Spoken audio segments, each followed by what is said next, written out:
This is a method that I came up with to come up with dungeon rooms, but it can also be used for things like overland wilderness hex crawl maps and faction interplay, and really any general writing project that you're working on. But I'm talking about it specifically for D&D purposes. And I call it the two-pass method because basically what you're going to do is you are going to set a timer for 5 minutes, get yourself a pad of paper and a pen, and on new lines, you're going to handwrite images that relate to a loose theme. So you're going to come up with the loose theme first, and then while that timer is going, you're not going to censor yourself. You're just going to write down on a new line per image just the things that pop into your head. Doesn't matter if it doesn't make a lot of sense or if it's something that's not related to the theme. You're going to try to keep it related to the theme, but if something unrelated pops in, you're going to write it down anyway because we can always just nix it later. So for example, if I'm trying to come up with a cave system, here's just a few of the things that might pop into my head, like cave-ins, waterfalls, whirlpools. These are all things that are pretty strictly linked to caves, as well as bats. But something like altars or jellies might not strictly be related to a cave system, but I write it down anyway. When we're done with that first 5-minute pass, when that 5 minutes goes off, right, the timer goes off, we've got our page that's nice and filled up, just take a moment, get up, stretch a little bit, sit down for your second pass. Another 5 minutes, and this time what we're going to do is we're going to go line by line, and we're going to read the image that we wrote down, and then the first thing that pops into our head when we read that is what we're going to write down. And if nothing pops into your head, just skip it and come back to it. But the important thing to be doing is to be writing rather than thinking. Okay, just whatever pops into your head, that's what gets written down. So for example, with my cave system, the cave-ins, first thing pops into my head, what if it changes the layout of the dungeon, right? There's a cave-in, and now we have to go around in a different way. Waterfalls, anybody who's played a video game, hey, there's a little secret area behind the waterfall, okay? Something that's maybe a little more abstract, and abstract is totally fine for this method. There's nothing wrong with abstract, but rubies popped into my heads when I thought of bats. I don't know why rubies popped into my heads, but I just wrote it down. I don't care. Rubies, bats. I don't know why they're linked, but they're linked. When we're done with that, either the timer has gone off or we've elaborated on each image that we've written down. Now we can go back and clean it up. So when I say images and when I say elaborations, I mean the images are the first thing we wrote down and then the elaborations are on our second pass.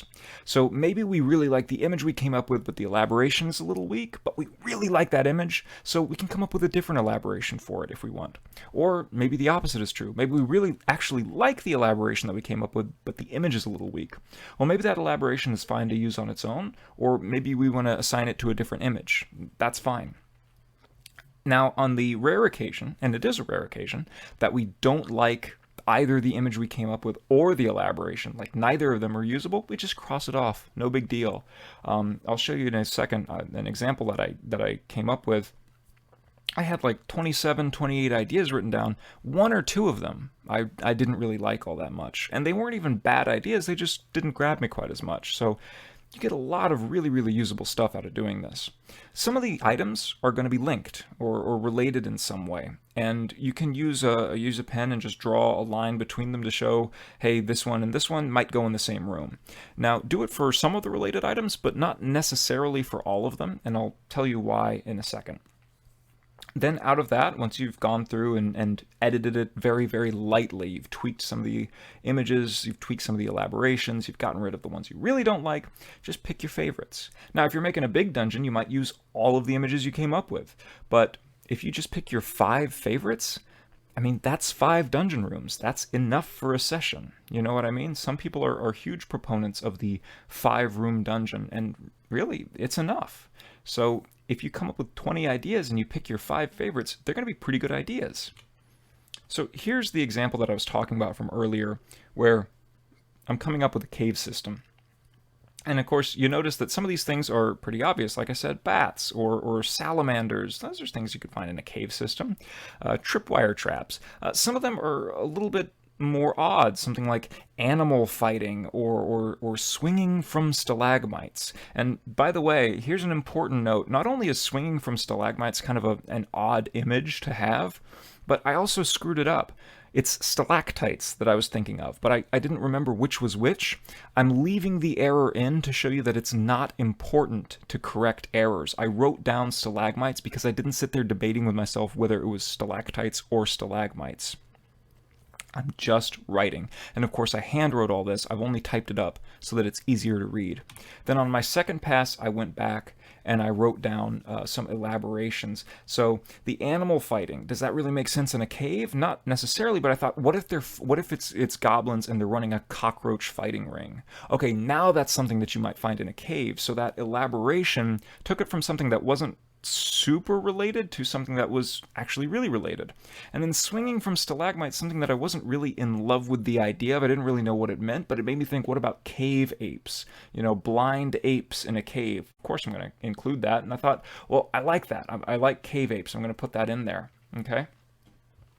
And then going back and editing it, I've just put a green check next to the ones that I would conceivably use on a large dungeon. I've crossed off the ones that I didn't really love. The jellies suffocating you, dropping down from the ceiling. It's okay, but I just didn't really like it all that much. Inedible berries and dead ghosts, they didn't really grab me. The ones that did really grab me, I put a purple star next to. And the ones that were somewhat linked, I put the similar colored dots next to. The orange are the orange things that I wrote are things that I've modified. So you can see, for example, swinging from stalagmites I didn't love, but cave apes I liked. So that was something where I didn't like the image, but I really liked the elaboration. Whereas underground farms and mushrooms, I love the idea of underground farms, but mushrooms, it's a little bit I don't know, cliche. But I thought, what about a crystal farm? And the crystals are rock candy. Now, I like that idea a lot better. So that was an example where I liked the image, but not so much the elaboration, so I just went back and edited it. Sludge monsters, okay, let me say slimes. And here's a weird elaboration I came up with for slimes. And it's because I said sludge monsters instead of slimes that I thought of like sludge metal, like Sleep or Dope Smoker. So I thought of music fans. So slimes who are music fans. I mean, what does that even mean? But I liked it and I kept it. And I'm glad that I did. And I kept my 5 favorites, and you can see those music fan slimes became these awful jellies that hide in the guano, who are powerful, but if you play music, they sort of mellow out and they burp up rubies that they've ingested for whatever reason. So you see, I've linked. If we take these first 2 rooms, I'm not going to read them out loud because you can read, but we take these 2 rooms that have a lot of the different ideas that I had in there that were linked. So you see the waterfall with the undine or the naiad, whatever you want to call it. There's treasure in the whirlpool, and she points you towards treasure. So these are some ideas that I had linked. I mean, you can see the ones with pink dots next to them, a waterfall with a hidden area behind it, a whirlpool with treasure in the middle, and a helpful undine, right? Those were all linked, and so they're all in the same room. And it points you towards another room, a cave full of bats and guano with awful jellies in them that have rubies in them, and if you play music for them, they burp up the rubies.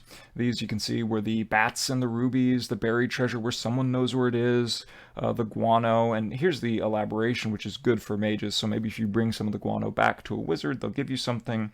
And then the sludge monsters who were music fans that turned into these awful jellies that are calmed by music. And now you'll notice that the buried treasure where someone knows where it is linked to that naiad, but I didn't put it in necessarily the same room. This is why I said to link some but not all of them, because this creates an interconnectedness in your dungeon. When everything related is linked in the same room, that's nice, but sometimes you get things that are related that aren't necessarily in the same room, and it points towards one room or the other, and this creates a nice interconnectedness in the dungeon. Elaborating on the cave apes, you can see that I kept in the stalagmites error, but that's just a run-of-the-mill error. I didn't do that for any reason. I just screwed up. The cave apes who drop from stalactites and attack, and I thought, what if they're afraid of light? And you have to go through this area with no torch, and it keeps them calm. So as I've taken these ideas that I like and started to clean them up and put them into something usable, even more ideas come from you and you can elaborate even further on them. So these are just very, very laconic notes that I would write down if I was keying out a dungeon. But already the interconnectedness is showing up.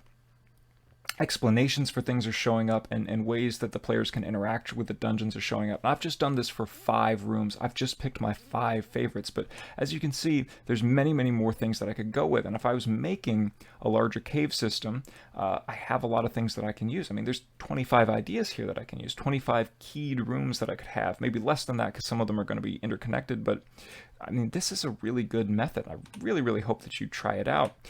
One thing that I really love about it, or a few things that I love about it, if you're doing 5 minutes at a time, you can take 5 minutes and do it. I mean, the whole method, start to finish, takes less than 15 minutes. But if 15 minutes is too big of a time commitment for you, you can break it down into manageable chunks and just spend 5 minutes at a time doing this, and you come up with so many good ideas. And you're not wasting time with that editor brain saying, oh, does this make sense? Does this not make sense? I mean, bats and rubies, who would have thought? But it worked.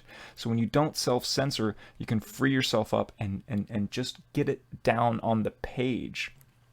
And that imperfect idea that actually exists on the page is infinitely more useful than the perfect idea that stays in your head that you're never going to actually bring into reality because you're too busy censoring yourself.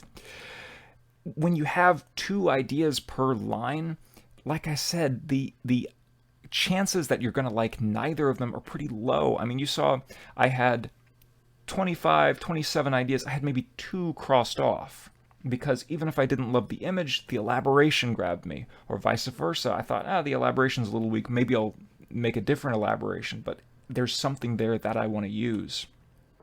Another benefit to this is if I have to make another cave system sometime in the future, I might think of bats again, I might think of stalactites again, but maybe the elaboration is going to be a little different. The first thing that pops into my head is going to be a little different. Just sitting here right now, when I said bats, I thought of the sonic, like bats using sonar to find things. So maybe there's something to do with sound in the room. So if I were to sit down and make another cave system, it wouldn't come out the same even if the images were similar. And only a few of them are going to be similar. I'm going to come up with different images as well, but what I'm saying is even if you come up with the same image, the elaboration is probably going to be different. So this is a method you can use again and again.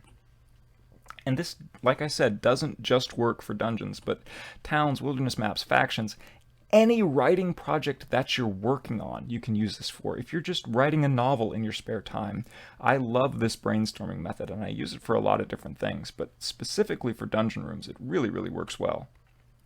So please give it a shot. I'm not going to go through and read all this, but this is just a quick little spark notes on how to do it. You can pause the video, leave it up, and give it a shot. It takes 5 minutes to do the first part.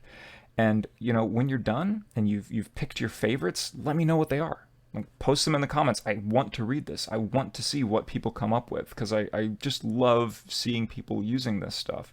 And if you come up with a dungeon and you run it, let me know how that goes. I really want to hear these stories. I'd love to know if this worked for you. I'd love to know the ideas you came up with, and I want to know, did you tweak the method? Did you find something that works for you even better, like something, a modification that you've made to this method that makes it easier for you? Let me know. I really, really want to hear all this. So thank you all. Probably write a blog post to elaborate on this without having to waste your time. So if you're confused, ask me a question, I'll try to answer it, or look for the blog post for more of an elaboration. But again, please try it out and let me know. I really love hearing what people come up with, and have fun with it all. Thank you very much.